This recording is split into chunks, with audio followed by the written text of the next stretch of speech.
Alors aujourd'hui, on va faire la suite et la fin du cours sur l'addition et la soustraction des nombres relatifs. Donc je vous montre ici où on en était resté.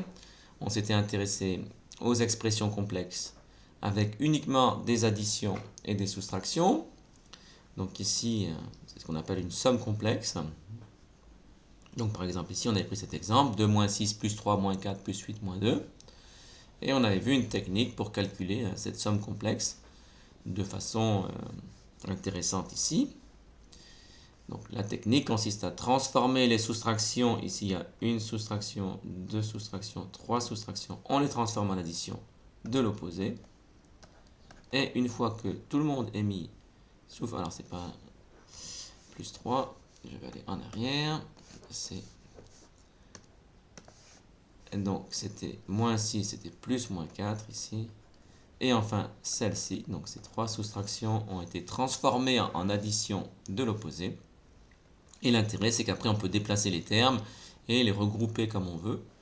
Et donc, en particulier, ce qu'on fait souvent, c'est mettre ensemble les positifs et ensemble les négatifs. C'est ce qui a été fait dans cet exemple. Auquel cas, le calcul ici, eh bien, on peut le calculer de cette façon qui est assez efficace. Et on obtient 1 pour cette somme complexe. Alors, ça, c'est la présentation bien expliquée et précise de ce qu'on fait. Parfois, on peut présenter ça de façon plus simple, une fois qu'on a bien compris comment ça marche et pourquoi on a le droit de le faire. Et donc, c'est ce que je vais vous montrer maintenant. Donc, on peut... Donc, remarque, quand on a parfaitement compris le mécanisme, eh bien, on peut appliquer la règle mentalement et directement l'écrire sous forme plus simple. C'est qu'on va faire une espèce de petit raccourci ici. Et donc, ça va donner ça. Alors, vous voyez le petit raccourci que j'ai fait, c'est que directement, je suis passé d'ici à ici et j'ai remplacé les additions en soustraction. Donc, j'ai fait l'inverse de ce que j'ai fait là. Et hop, j'ai fait une espèce de court-circuit. Et donc, directement, j'écris que 2 moins 6 plus 3 moins 4 plus 8 moins 2. Eh bien, c'est pareil que 2 plus 3 plus 8 moins 6 moins 4 moins 2. Parce que j'ai compris pourquoi c'était vrai et pourquoi j'avais le droit de le faire ici. Et donc, comme ça, c'est beaucoup plus rapide. On n'a pas de parenthèse. Mais c'est exactement ici ce qu'on a fait avec la présentation ici plus compliquée. Donc voilà, et donc auquel cas, après j'ai plus qu'à faire les positifs ensemble et les négatifs ensemble. Mais les négatifs ensemble, je vais laisser sous forme d'une soustraction. Et donc je vais dire que faire moins 6, moins 4, moins 2, c'est pareil que faire moins 12. Et là en revanche, non, 2 plus 3 plus 8, ça va être 13. Donc on va directement passer ici à 13 moins 12. Et ça donne 1. Alors vous voyez que vous avez le même calcul ici, mais présenté de façon beaucoup plus concise ici. Mais attention, si vous n'avez pas bien compris, voilà, écrivez-le comme ça. Il arrivera un moment et quand vous serez plus à l'aise, quand vous aurez bien digéré ça, si je peux dire, eh bien vous pourrez l'écrire comme ça ici. Ce qui est plus rapide et ce qui évite d'écrire des parenthèses, comme on l'a fait ici. Donc passons maintenant à la toute fin du cours. Alors, vous voyez que vous avez peut-être remarqué que dans le cours, je n'ai pas donné de règles précises sur comment on fait pour additionner ou soustraire des nombres relatifs. On a utilisé des images mentales. Donc on va terminer le cours par une partie. Alors j'aurais pu ne pas la mettre, mais en fait, voilà, bon, je la mets pour ceux qui ne seraient pas à l'aise avec les images mentales. Et donc imaginons que vous n'ayez pas les images mentales pour faire les opérations, donc pour faire une addition ou une soustraction. Eh bien il y a des règles qu'on peut appliquer, et c'est ce que je vais faire ici. Donc je vais expliquer la technique, l'espèce de recette de cuisine, pour calculer le résultat d'une addition ou d'une soustraction de nombres relatifs. Voilà, comment on fait en pratique pour obtenir le résultat. Et donc, voici. Alors, première chose. Donc, dans cette partie, on veut établir les règles formelles, donc théoriques. On veut des recettes de cuisine pour additionner ou soustraire deux nombres relatifs. Comme on l'a vu, alors c'est pas au grand 4, c'est au grand 3. Donc, comme on l'a vu au grand 3, on peut transformer une soustraction en addition. Donc ça,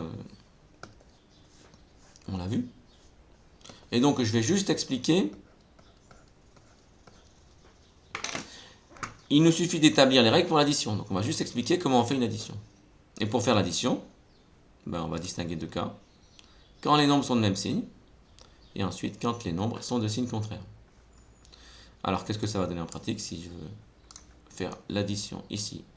Alors quand grand A, addition quand les nombres sont de même signe, eh bien la règle, elle est très simple. Pour additionner deux nombres relatifs de même signe, eh bien on prend le signe qui est commun aux deux nombres. Donc si on additionne deux positifs, ça va donner un positif. Si on additionne deux négatifs, ça va donner un négatif. Et la partie numérique, eh bien il suffit d'additionner les parties numériques, parce qu'en fait, si les deux sont négatifs et qu'on les ajoute, ça va être beaucoup de moins, mais donc il faut ajouter les parties numériques. Si par exemple je fais moins 3 plus moins 8, ben je vais faire 3 plus 8, ça fait 11, donc ça va me donner moins 11. Donc voilà cette règle ici. Bon, donc exemple, alors évidemment on va retrouver les mêmes résultats qu'on a vus avec les images mentales. Donc moins 5 plus moins 7, ben ça fait moins 12. Parce qu'en fait, donc, comme les deux sont négatifs, ben ça va être négatif, et 5 et 7, 12. Bon, si les deux sont positifs, on sait déjà faire ça depuis très longtemps. Donc par exemple, plus 3 plus 8, ça fait plus 11. Maintenant, on va voir le cas grand B. Quand les nombres sont de signe contraire, et bien cette fois-ci, quand les deux nombres sont de signe contraire et qu'on les ajoute, celui qui va donner le signe, c'est celui qui a la plus grande partie numérique. Parce qu'ils sont un peu en compétition. Le positif et le négatif, ils sont en compétition. Et donc celui qui va donner le signe au résultat, c'est celui qui a la plus grande partie numérique. Donc règle pour additionner deux nombres relatifs de signes contraires. On repère le nombre qui est la plus grande partie numérique. On prend son signe, parce que ça va être le signe du résultat. C'est lui qui va gagner quelque part, ou qui va imposer son signe. Et ensuite, on soustrait la partie numérique du plus petit.